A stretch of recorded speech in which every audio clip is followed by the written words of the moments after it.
114 Rafale के बाद दोस्तों इंडियन एयरफोर्स अब Su-57 भी लेने वाली है। भारत और रूस के बीच अब S-500 एयर डिफेंस सिस्टम की खरीद को लेकर बातचीत शुरू हो गई है और अंतिम स्तर तक पहुंच चुकी है।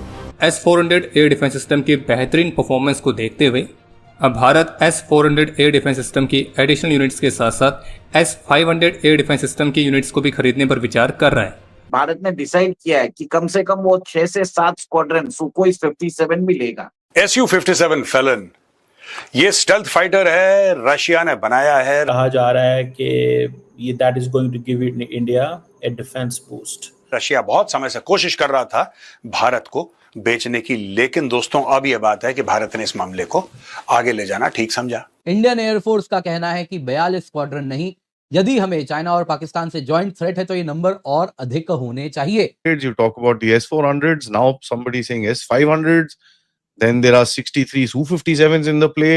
इंडिया की जो एयरफोर्स है उसके अंदर मल्टी रोल फाइटर चाहिए, स्टेल्थ फाइटर चाहिए, इलेक्ट्रॉनिक वॉरफेयर कैपेबिलिटी होनी चाहिए। भारत एक जमाने में हिस्सा था इसी फाइटर जेट को बनाने के प्रोग्राम का। 2018 में भारत ने अपना हाथ पीछे खींच लिया। भारत ने बोला कि हमें मजा नहीं आया, राइट, हमें अच्छा नहीं लगा, हमें नहीं लगा कि इसकी परफॉर्मेंस इतनी अच्छी है। आज की तारीख में भारत ये कह रहा है कि हम खरीदेंगे। अब दोस्तों देखने वाली बात है कि ट्रंप और F-35 के लिए दरवाजे हमेशा के लिए बंद कर दिए गए हैं। और सोने पे सुहागा कि ब्रह्मोस को how do we take this to the next level of speeds, how do we not hypersonic but below hypersonic level which is below मार्क 5, 4.5 मार्क की बात चल रही है। एक इसका मतलब ये हो सकता है कि India is ready to attack again against Pakistan. Starting from the Voronezh radar, वहां से आप लेके जाओ, वोरोनेज से लेके जाके आप you come to the the engines का जिसके पीछे मुर बात चल रही है। You talk about the Super Sukhoi upgrades, you talk about the S-400s, now somebody saying S-500s, then there are 63 Su-57s in the play. There is some helicopter business which is also kind of taking place. There are talks for joint kind of development of a larger aircraft. बहुत सारी चीजें चल रही हैं because C-17 के I've heard वहां पर there is going to be issues. So there's just a lot of stuff with the Russians which is going on. इसके ऊपर कल एक और सोने पे सुहागा कि ब्रह्मोस को how do we take this to the next level of speeds, how do we not hypersonic but below hypersonic level which is below Mark 5, 4.5 मार्क की बात चल रही है। So you are आपकी जो मिलिट्री बिल्डअप हो रहा है अभी बहुत कुछ हो रहा है विचार थोड़ा बाहर आ रहा है, but other things going on, क्योंकि अपेरेंटली अगर आप देखेंगे ना अभी तो लगता है कि पूरे दुनिया तो शांत है। मुझे नहीं लगता शांत है। आपको भी पता है कि जो गाजा में अगर थोड़ा पीस डील की बात हो रही है, that means they are going to divert that entire attention towards something else. So दुनिया भर में प्रॉब्लम्स है।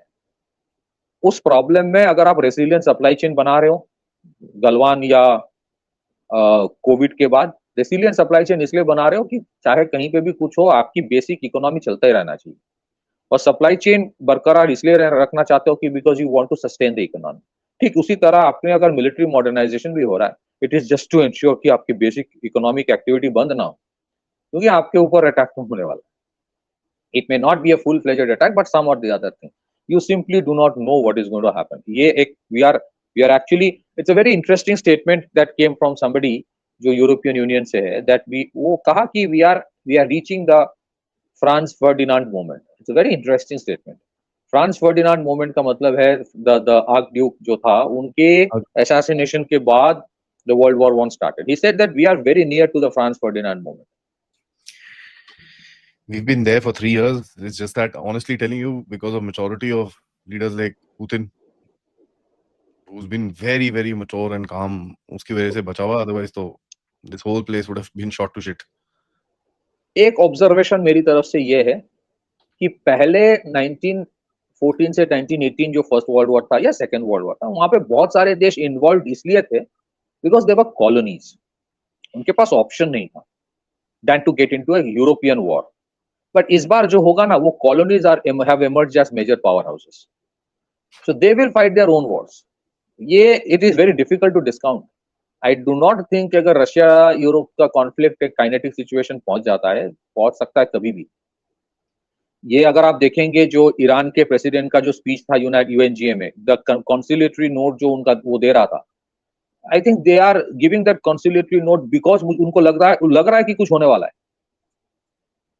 there's a build up happening, और गाजा वाला withdrawal का गाजा वाला is not because of they want peace in Middle East. So वो भी South मुकर China गया, Sea, वो भी मुकर गया, नेतन्याहू मुकर गया ऑलरेडी, मैं नहीं विड्रॉ कर रहा तो South China Sea, south America, Europe, middle east अगर आप देखें एंड साउथ एशिया, तो आप ऐसे सिचुएशन में what else do you do then to have your own military buildup which is a little futuristic. So ये जो S-400, S-500 ये सारे प्रोजेक्ट कुशा की as part of Sudarshan mission Sudarshan Chakra है, जिसमें project Kusha will be in between, S-400, S-500 will be at the top end, and the lower end जितने सारे MR SAM, वो आकाश, वो सब हो गए. और फिर अभी एक QR SAM का भी ऑर्डर भारत इलेक्ट्रॉनिक्स को जाने वाला है 30,000 करोड़ का, इसमें प्राइवेट सेक्टर के भी पार्टिसिपेशन होंगे.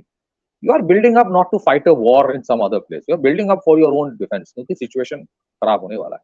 एक इंटरेस्टिंग ऑब्जर्वेशन ये भी है, सुदर्शन चक्र का डिसरप्टिव थ्रेट्स के बारे में भी बोला जा रहा है. So it's not just about space या फिर air defence, it is also about cyber threats. Disruptive threat की बात जब होती है, या हाइब्रिड थ्रेट, उसमें टेरर अटैक भी शायद इन्वॉल्व है. So I will not be surprise, या फिर आप बोल सकते हैं कि वी रिकमेंड और वी सजेस्ट कि मिशन सुदर्शन चक्र में क्रिटिकल इंफ्रास्ट्रक्चर प्रोटेक्शन एक्ट भी इन्वॉल्व होना चाहिए, बिकॉज आपके dimensions of threats is not just, और उसमें drone will play a very critical part. ये एयर डिफेंस में भी इवेंचुअली ड्रोन्स विल कम. आपके ऑफेंसिव सिस्टम्स में ड्रोन आ रहा है, आपके डिफेंसिव सिस्टम्स में भी देखेंगे drones will play a critical role. There is a company called CC Radar. It's a very interesting Kolkata based organisation. CC Radar is working with the armed forces, startup है. CC Radar का एक interesting product है, platform है, कि they have drone based radars. तो वो drone घूमता है and there is a radar mounted on the drone. So look at the kind of improvisations happening. So these are all part of that. तो अगर आप देखेंगे Sukhoi 57 आपको चाहिए, Sukhoi 57 you require. वो इट्स नॉट जस्ट, मुझे तो लगता है कि जैसे सिचुएशन हो रहा है, it is not just for a stop gap situation. आप बहुत सारे रिडंडेंट मेजर्स ले रहे हो. आमका विल बी देयर, आमका भी रहेगा, फिफ्थ जनरेशन इंजन भी बनेगा, and if you get a Sukhoi 57 well you will work towards that also. There are interesting developments happening. So I think today approach of India may not be only defensive. तो आपकी offensive capabilities में भी एक इजाफा हो रहा है. नमस्कार दोस्तों, जय हिंद. इंडिया फर्स्ट में आपका स्वागत है.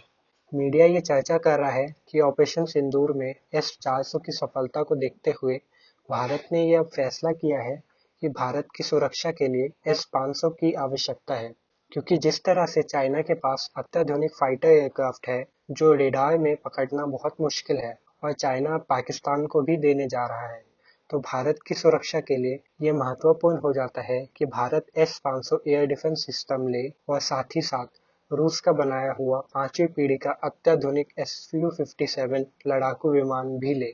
इस खबर के बाहर आते ही पाकिस्तानियों की सांसें रुकने लगी है, क्योंकि जिस तरह से ऑपरेशन सिंदूर के दौरान S-400 और रफाल ने प्रदर्शन किया था, तो अब अगले पीढ़ी के अत्याधुनिक चीजें भारत लेने जा रहा है, जो कि उनके चाइना के बनाए हुए लड़ाकू विमान को हवा में दिखने भी नहीं देगा.